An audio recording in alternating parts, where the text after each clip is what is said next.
Okay, we are on the record of case D 530134, Geraldo versus Gultierrez. State your name for the record. Ryan Geraldo. Okay. Ashley Vasquez, bar number 14637, on behalf of the defendant Andrea Gutierrez, who is here to my left. Molly Rosenblum, 8242, on behalf of the minor child, Alicia. Okay. All right, so this is the continuation set for the evidentiary hearing on custody. We have Ms. Rosenblum here. Do we want to put her on the stand and hear from her first, so she can get in, get out? Do you want to stick around and hear? I mean, I assume you don't intend to spend the whole day, but I'm here at the court's direction, okay. So whatever the court wants to okay. do. Well, I mean, I'm trying to. Let me hear from Ms. Vasquez and Mr. Geraldo. Yeah, if you want to just kind of lay out what you're expecting today, Your Honor. I believe all the evidence. On his side's in. Yeah, he's gone. He's done. No, I'm not. We're done. I never said I rest my case. He rested his case. We No, started reflecting on. Well, he can always put on a rebuttal too, but we have her here, which kind of happened in the middle, so we obviously want to put her on. So that's my number one. That's my intention, and then we'll have you put on your case. I believe you did say you rested your case last time. Those words never came out of my mouth. I think I asked you, are you finished? Are you finished? Are you finished? So well, like those words may not have come out. out. Being, I mean. Okay. Well, there's a why? lot of things I kind of didn't really know the process, like that you had to say, oh, I want to move to admit this.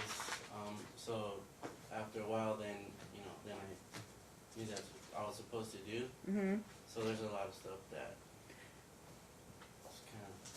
Okay, I don't know what that means, but let's start with Miss Rosenblum and take care of that, and then. My file is back there, so I'm just going to leave it there unless somebody needs me. Unless you if you need it, then fine. If you don't. You want your reports, maybe, if you need a reference anything? If you want. If that's okay, Judge. I guess I'm here to testify. So yeah, I mean that's what I would have you do. Yeah, I mean just so you can talk about your report and what went on, because it's just like any other. I'm not used to being in this. I know. It's so weird. It's a whole different I know, I did one like this when I was an attorney too, and it was yeah. Go ahead. You do solemnly swear the testimony you're about to give in this action shall be the truth, the whole truth, and nothing but the truth, so help you God? I do. Okay, so I guess I'll lead on this one. So I appointed you as guardian ad litem to Alicia. So if you would lay out sort of what you did, kind of give us a foundation as to what you did, what your goals were, what you found, and what supports your report. Sure. Then that would be most helpful. So I met with Alicia a number of times over a period of I believe it was over quite a few months. I'm not looking at my report, so I believe that has the exact dates in it. Mm-hmm. I first met Alicia with Mom, and then I met Alicia with Dad, and then I have met, I believe, with both parents directly. So when I say met with Alicia was brought in by Mom, and Alicia and I met, and then Alicia was brought in by Dad, and Alicia and I met. And then I believe I met with Mom during that meeting, and I think I met with Dad during that meeting. Mr. Geraldo, the plaintiff, had brought quite a few notebooks of documents, including medical records, pleadings, a lot of exhibits. I think he gave me his entire exhibit binder for court. I met with Alicia again when the school issue came up. I think I met with him twice during that time. And then we have met I believe one more time. I also met with Alicia's sister one time. And that was a good meeting as well. Alicia is got to be in my top 3 favorite clients. He is just a great, great kid. You guys have a great kid. He is a really sweet, just adorable young man. Mm-hmm. At first a little quiet and kind of reluctant to say a whole lot. I want to say the first time we had met was right at the end of school last year. He kind of had a little object he was playing with, making figures out of. and kind of a little reluctant to talk to me. As we got to know each other over this period of time, Alicio has his own mind and his own opinions, and I think he's very, very worried about hurting feelings on both sides, on mom's side and dad's side. He's a bright kid. He's smart. He is, in my opinion, he seems to be a very sensitive kid, and how this litigation is going on seems to really impact him. Again, I think the most I can stress for the parents is that, in my opinion, having done thousands of family law cases, and seeing this tug of the parents is deeply impactful for Alicio. I think he's a sensitive kid by nature, and then seeing the parents be at odds in the way they are in this case has a huge impact on him. He is, he's just a sensitive kid, and then to add to that, this is a high conflict case in my opinion, and so adding that conflict to this young man is just causing this kid problems that as a parent I would never want my children to go through. So he is very sensitive to both parents' feelings. I think he knows way too much about this litigation. I think if the court asked him directly, he would say, I just want this over and I want to move on with my life. He has made that clear to me at almost every single meeting we've had. His position is that he wants to live with mom. He made that clear from day one, and that position has not changed over the course that I have met with him. He did, when we talked about schooling, he was very adamant about the school. He wanted to go to the school and that dad's other children go to. He was very clear about that. He was very concerned about hurting mom's feelings. He did not, want her to feel like it was some issue with her. He just likes the school. He liked the idea of doing Morse code and playing football and being in school with his siblings and friends. So he has his own mind, and he knows what he wants out of this, and he is very clear about that. Have you talked to him since he's gone to the school? I believe we met, I think we met once after. I know there was an incident at a football game. We have not met subsequent to that. I believe we met maybe either right before school started or right after. I don't think his opinion of the schooling has changed. I wasn't concerned about that. I was just curious if you'd met with him since school started. Yeah. I also, just by way of background, I have previously in a former life, before I made my stay in family court, have represented doctors in hospitals. My largest client was St. Rose Hospital and DaVita, which is the largest dialysis facility in the country. I also represented individual doctors throughout Clark County, and so I have a background in legal medical. I spent, I would say, somewhere between 5 and 10 hours reviewing the medical records and actually organizing the medical records. It was difficult in this case because I felt like I did not have a complete set of medical records from each treatment provider. I also reached out to a former client of mine who is a PA. She works in Florida now. She previously worked in Illinois. She is a surgical physician assistant, licensed, and we discussed the medical aspect of this case and some of the recommendations that were being made for Alicio. She is not an expert in urology. She, I would say, probably is an expert in her field in internal medicine. She had some very strong opinions and some concerns about the medical recommendations that were being made for Alicio. I had the same concerns reviewing, and I'm not a physician and I'm not a nurse, but I had the same concerns just based on my background reviewing the medical records and some of the procedures that were being recommended for this young man. It was concerning. I'm not sure that the physicians, I think that they were giving options in worst case scenarios. I'm not sure they were making those as recommendations for immediate treatment. It's tough. This case is difficult because there's been no expert designated on either side. There has been no deposition of any of the physicians. The consistency of care that Alicio has had has been difficult because it feels, and I think I recall there were maybe 14 different medical encounters with different physicians over a 2-year period, which is a lot. That would be a lot for an adult, is a lot for a young man. So it's a tough case.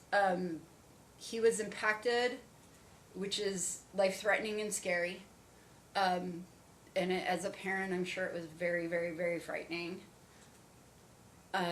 He's also a preteen boy, so bowel habits are difficult at that age in general, and some boys develop, in my understanding, develop faster than others in taking care of their bowel habits. So He's had this for a while, so, Yeah, I mean, I've right. met these people 3 years ago. This has been going on that long. Right. And he's been suffering from it. I think that it started out that year when Dad took him, when he was impacted, and Right. I don't know that I think there was one other time when it's got bad again. Otherwise, it's just been this consistent battle, back and forth, or these two he says, there's a problem, she says, not a problem, slight issue, he says, big issue. I'm at a loss because I want to make sure he's okay. Obviously, I don't want him to have any life-threatening right. problems again. Has he talked about his own, because look, a lot of this could potentially, in my opinion anyway, I mean, he's not 3, Right. you know, so could he take care of a lot of this himself? He should be. Yes, I would agree with that. Whereas, like, where a lot of times Dad was like, hey, look, I don't feel like Mom's doing what she needs to do, and Mom's saying I am, but he's saying I don't think she is. And so I'll go and take care of this. I'll make sure I meet him at school, or I'll make sure I send my wife, and she'll make sure he takes his meds and whatever. And I'm thinking, well, now he's at an age where he knows he needs to do this. It's not like he's 3. Could he do these things, and has he talked to you about We what he have needs? discussed. We have discussed in general the bowel habits, and I know it's going to be public record. My son will probably kill me, but I explained to Alicio that I have a 17-year-old now. That when my now 17-year-old was the same age, his bowel habits weren't great, right? His bathroom is 50 feet from his bedroom. He would get distracted, playing video games, just not wanting to get up, and, you know, things weren't great, right? The underwear situation, you come into the laundry room and it's like, what the heck happened? You're, 11, 12 years old. Why? The bathroom's 50 feet from your bedroom. What's going on? So I relayed that information to Alicio, and he admitted to me that there are times where he is distracted. He doesn't want to go. He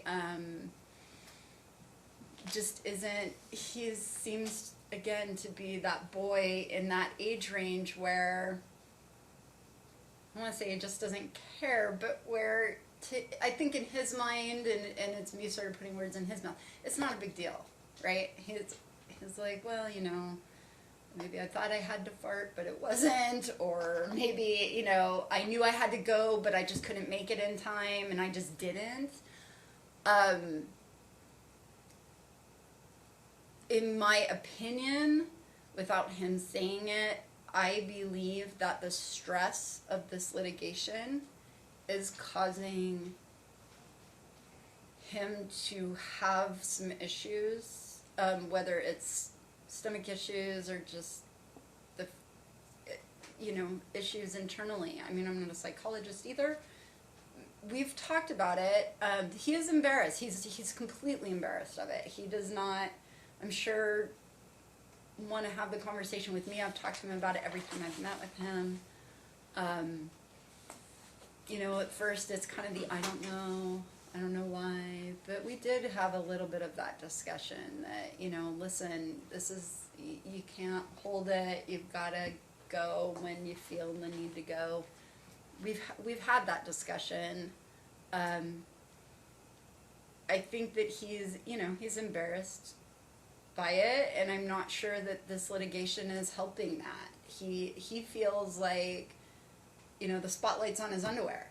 I mean, really, the spotlight's on his underwear and what's in there. And if he, is distracted by something else, playing a video game or doing something or whatever, and he doesn't make it to the bathroom, that it's going to be brought into the courtroom and the subject of more litigation.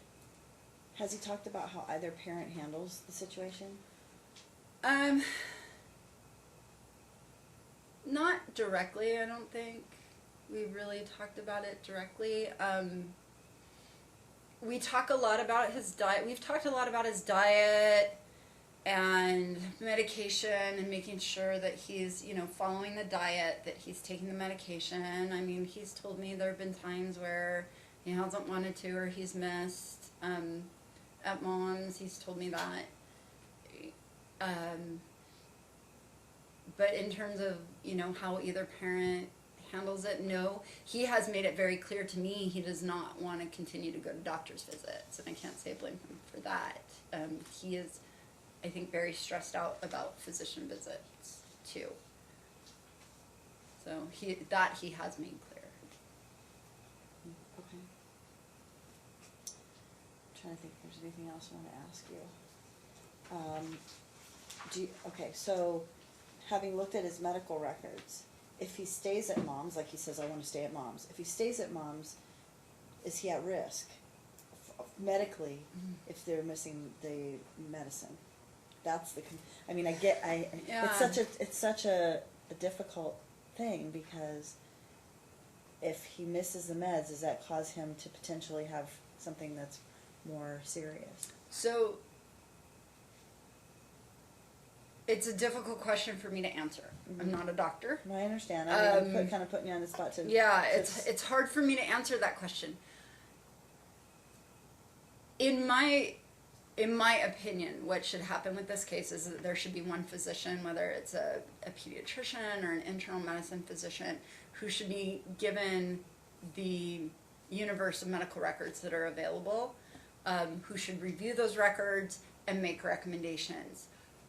I have concerns based on my own research and based on my conversations with the PA about continuing Alicio on these medications long term. They have their own risks.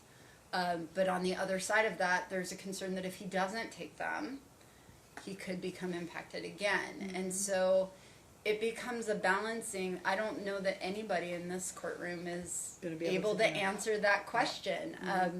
I feel like,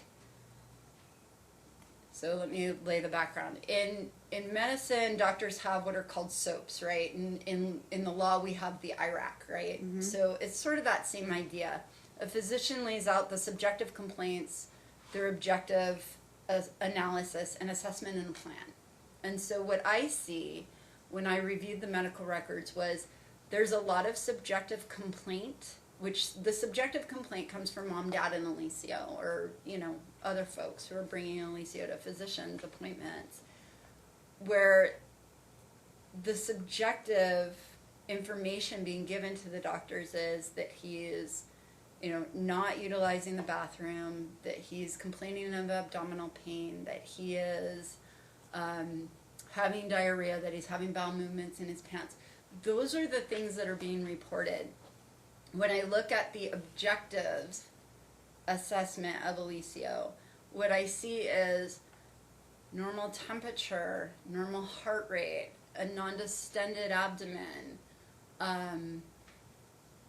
just the objective things that a physician would look at to say, does this child need emergent medical care? Does he need surgery? Should we be looking at different things? And then the assessment and the plan seems to follow from there. So in my mind, what I'm seeing is subjective complaints being made and physicians trying to treat subjective complaints because they don't want to miss anything either. And they don't, you know, the potential for a bad outcome is there. It's hard to say long term what this looks like. In my mind, I feel like one physician that could look at everything and come up with a plan would be the best thing for Alicio. It's difficult when you have so many different treating physicians over this period of time who don't have all of the information, trying to come up with a plan based on subjective issues when the objective assessments don't necessarily support some of the things that are being recommended in the universe of information. Mm-hmm. So it's difficult to sit here as, you know, one, not a doctor, and two, is his advocate to say, keep him on meds. I don't know that he needs to be on the meds long term, and that's only a decision a physician can make. So you're then, as his advocate, recommending that he have some one doctor, which would be the one that manages all the specialty care as well, right? So that pediatrician would refer to Right. okay. Mm-hmm. So, and then obviously get all the records back to that one person so that person can continue to manage the care. Okay. That would be Understood. my recommendation.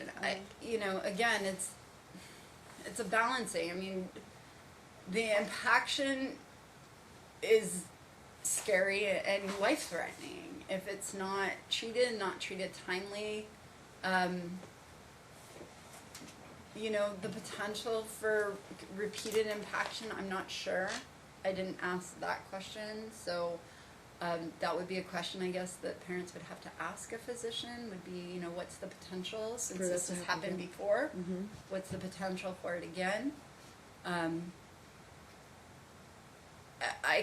mean, in my universe as doing medical cases, we saw the worst outcomes in folks that had comorbidities, that were elderly, that were deeply ill, that were there for surgeries, that had, you know, other issues going on.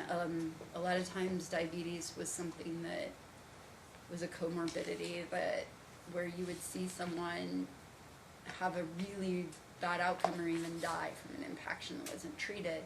So, you know, to my knowledge, Alicio's in relatively good health other than this issue. Mm-hmm. So even if he were to become impacted or have an issue, I mean, if it was timely treated, it would seem like it wouldn't be a horrific outcome. Okay. On the custody schedule, like he said, I want to live at mom's, visit dad's, but he also mentions the dynamic at dad's. Mm-hmm. If the dynamic were different, do you think he would have a different? In other words, not 8 people, not, you know, a lot of chaos, because I think he's mentioned that.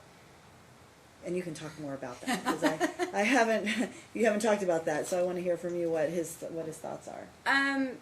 So I want to say the first 2 times I met Alicio, Dad and Dad's wife were not living together. They were living separately. My understanding is they were waiting on an apartment or a house or something.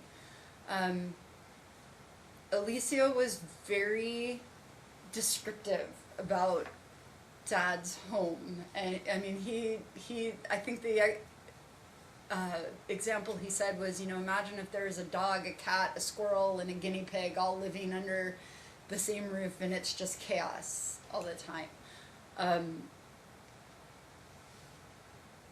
We talked about the different makeup at Mom's house and Dad's house, the different folks that lived there.